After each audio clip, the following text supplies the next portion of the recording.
किसी भी हादसे के बाद आपके पास सिर्फ दो रास्ते होते हैं। पहला, उस हादसे का हमेशा अफसोस मनाते रहें और सोचते रहें कि मेरे साथ क्या हो गया। और दूसरा, उस हादसे के बाद अपना रास्ता खुद से बनाएं और अपनी कमजोरी को अपनी ताकत बनाकर कर दिखाएं कुछ ऐसा कि दुनिया करना चाहे आपके जैसा। नमस्ते दोस्तों, मेरा नाम है आरजे कार्तिक। आपका स्वागत है। आप देख रहे हैं मेरी नई लर्निंग सीरीज जिसका नाम है सीखोगे नहीं तो जीतोगे कैसे। और आज मैं जिनकी बात करने जा रहा हूं उनके बारे में क्या कहूं। पैरा एथलीट्स से भी एक कदम आगे होते हैं क्योंकि अपनी दिव्यांगता को अपने साथ लेकर के आते हैं। आपने ओलंपिक्स में हमारी हॉकी टीम्स को, मीराबाई चानू को, सारे एथलीट्स को, नीरज चोपड़ा को बहुत सारा प्यार दिया है। लेकिन अब जरूरत है हमारे देश के उन पैरालंपियंस का सम्मान करने की, उनको बहुत सारा प्यार देने की जो लगातार कमाल कर रहे हैं। पैरालंपिक्स की बात करता हूं। 1948 में सेकेंड वर्ल्ड वॉर के जो ब्रिटिशर्स थे, जो वॉरियर्स थे, उनकी एक मीटिंग हो रही थी, जो सारे टॉप लीडर्स थे। उसमें से आइडिया आया कि क्यों ना जिन सैनिकों को चोट लगी है, घायल हुए हैं, उनके लिए कुछ एक गेम्स लेकर के आए जाएं, कंपटीशन करवाया जाए। और फिर ये पैरालंपिक्स की शुरुआत हुई। 1960 में पहले रोम पैरालंपिक्स हुए थे। 1972 में भारतीय टीम ने वहां पैरालंपिक्स में हिस्सा लिया था। शुरुआत में सैनिकों को और कुछ आम लोगों को इसमें खेलने का मौका दिया जाता था, लेकिन धीरे धीरे 21st सेंचुरी की शुरुआत होते होते ये बहुत बड़ा मंच बन गया।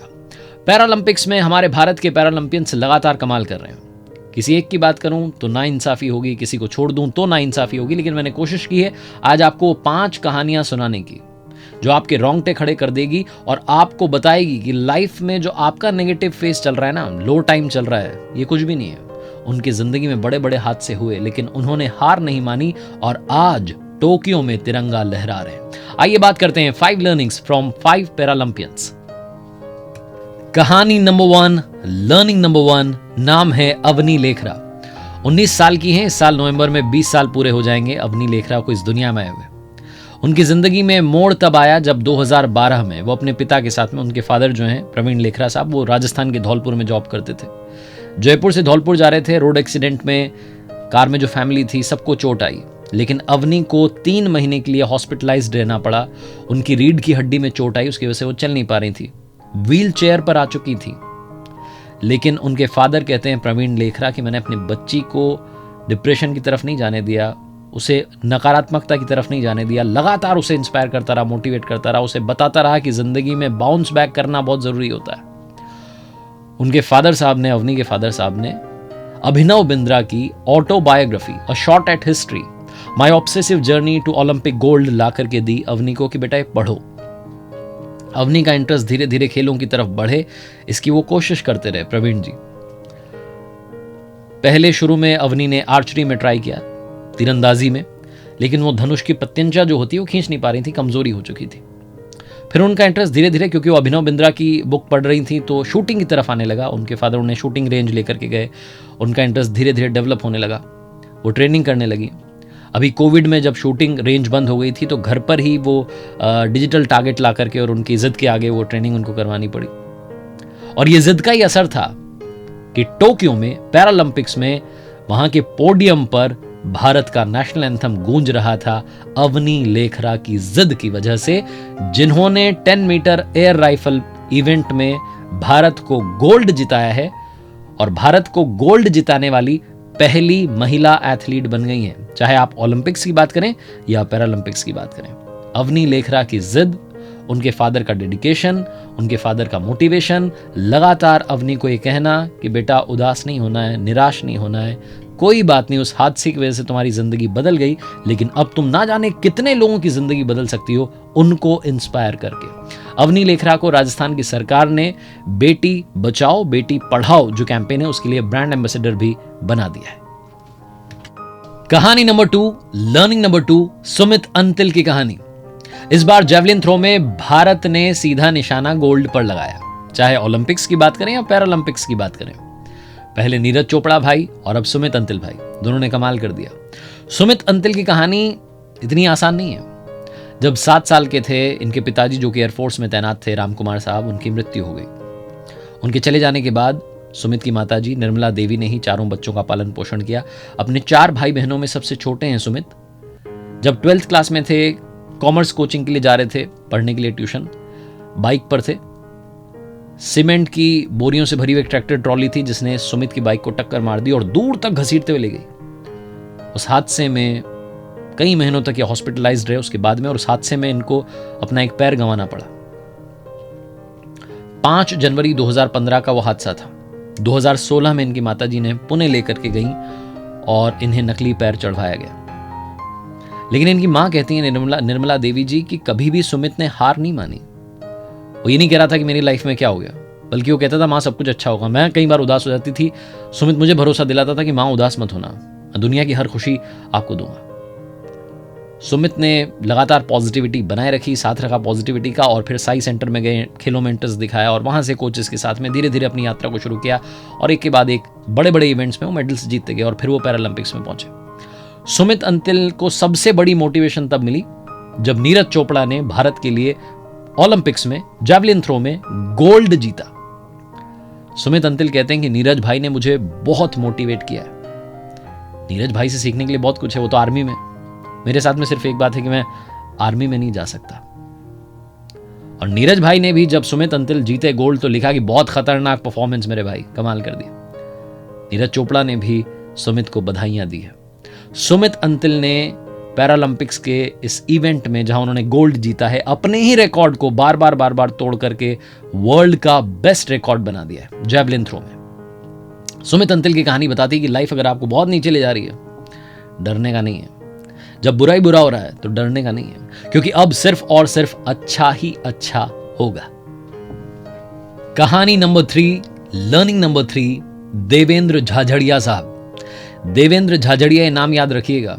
कोई आपसे पूछे कि जैवलिन थ्रो में भारत ने पहला गोल्ड कब जीता, तो नीरज चोपड़ा साहब से भी पहले पैरालंपिक्स में 2004 में ही देवेंद्र झाझड़िया ने कमाल कर दिया।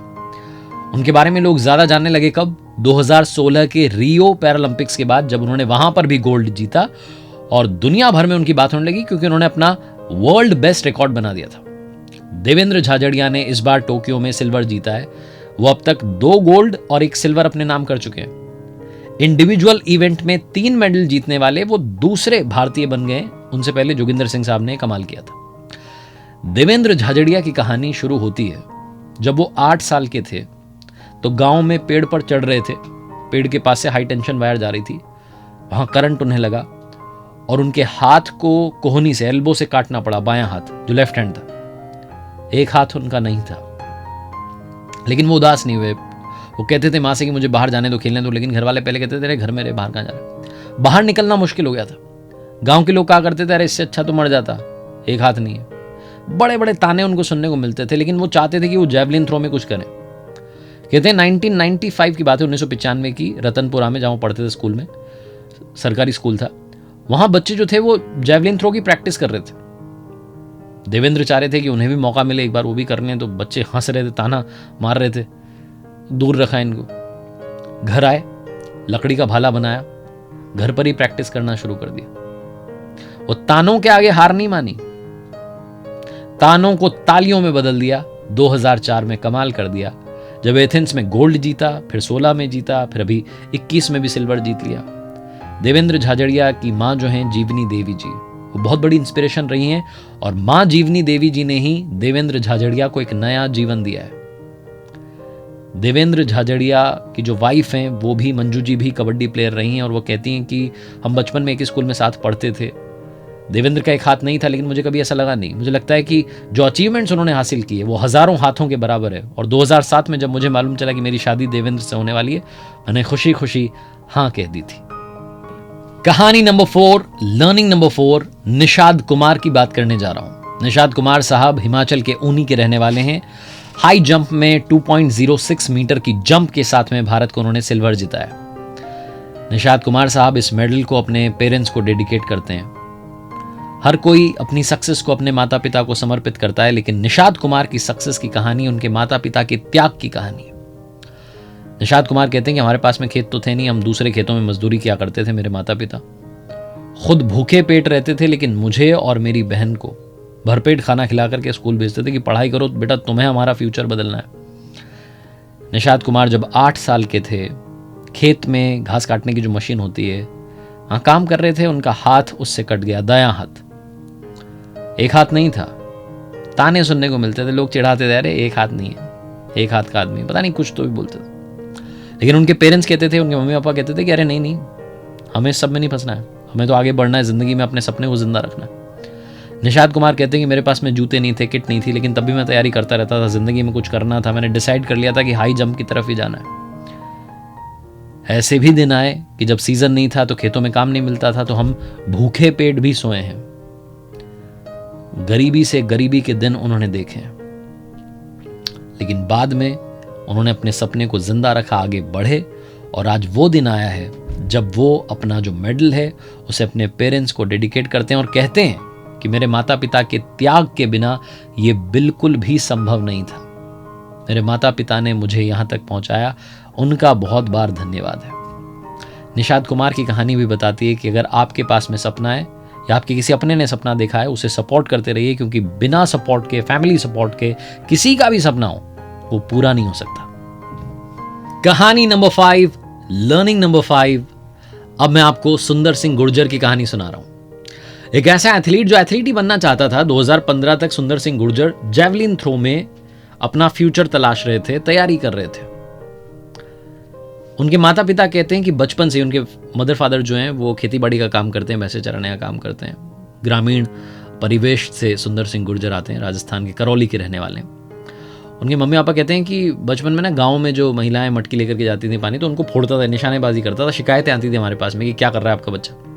तो हमने कहा भाई तुझे यही करना है तो यही कर।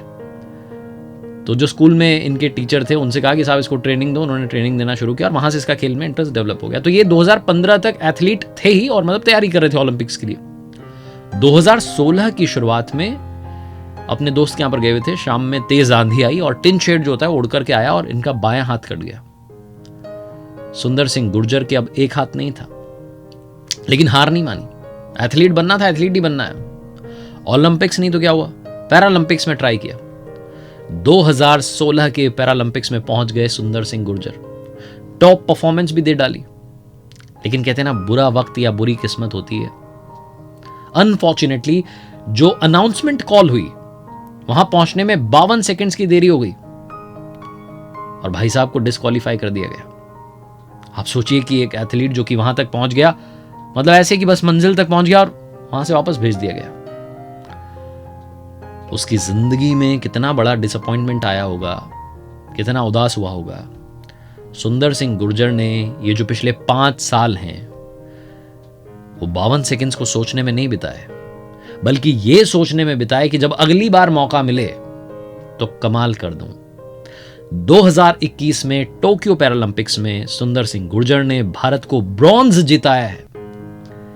कहने को कांसा है, लेकिन ये कांसा भी सुंदर सिंह गुर्जर की मेहनत की वजह से मुझे लगता है कि सोने की तरह चमक रहा है, ये गोल्ड की तरह चमक रहा है। उनकी कहानी भी हमें सिखाती है कि लाइफ में अगर कभी लगे आपको कि वहां जाकर के वापस आ गया, तो ये सोच लेना कि वहां तक तो चला ही गया था, अगली बार जंप मारूंगा और जो ये बीच में चुनौती आई ना इसको पार कर जाऊंगा। पार कर जाना। मालूम है मुझे कि बहुत सारे पैरा एथलीट्स की कहानियां सुनाना रह गया, बहुत सारे पैरालंपियंस की बातें करना रह गया, लेकिन सिर्फ इतना ही कहना चाहता हूं कि जितने भी पैरा एथलीट्स हैं आप सभी को प्रणाम है, आप सभी को नमन है। आप लोग हमें लगातार इंस्पायर कर रहे हैं, मोटिवेट कर रहे हैं, बता रहे हैं कि हमारी जिंदगी में जो चैलेंजेस आते हैं वो तो कुछ भी नहीं है। आप लोगों ने तो न जाने कितने चैलेंजेस को हरा करके यहां तक का सफर तय किया है। एथलीट्स पहुंच जाते हैं, बढ़िया बात है, लेकिन जब पैरा एथलीट्स पहुंच जाते हैं तो वो उनसे भी एक कदम आगे निकल जाते हैं। पाश की कविता की वो पंक्तियां मुझे हमेशा याद आती हैं कि इस दुनिया में सबसे खतरनाक होता है सपनों का मर जाना, इसलिए कभी सपनों को मरने मत दीजिएगा। और जब बात दिव्यांगता की आती है तो दिव्यांगता शरीर में तो हो सकती है, लेकिन कभी भी उसे अपने दिल और दिमाग पर हावी मत होने दीजिएगा, क्योंकि जिन्होंने दिल और दिमाग पर दिव्यांगता को हावी नहीं होने दिया वही दुनिया के लिए मिसाल बन जाते हैं। कभी आपको लगे कि नेगेटिविटी ने आपको गड्ढे में डाल दिया है ना, तो गड्ढे से बाहर निकलना, नेगेटिविटी को गड्ढे में डालना, मिट्टी भरना और उसी मिट्टी पर अपनी कामयाबी का झंडा गाड़ देना। फिर से कहूंगा जो बार बार कहता हूं, कर दिखाओ कुछ ऐसा कि दुनिया करना चाहे आपके जैसा। याद रखिए हर सोमवार सुबह 9:30 बजे मेरे साथ देखिए एक नई कहानी। और हाँ, अब आप मेरे साथ में हर शुक्रवार को सुबह 9:30 बजे एक नई सीरीज देख सकते हैं जिसका नाम है सीखोगे नहीं तो जीतोगे कैसे।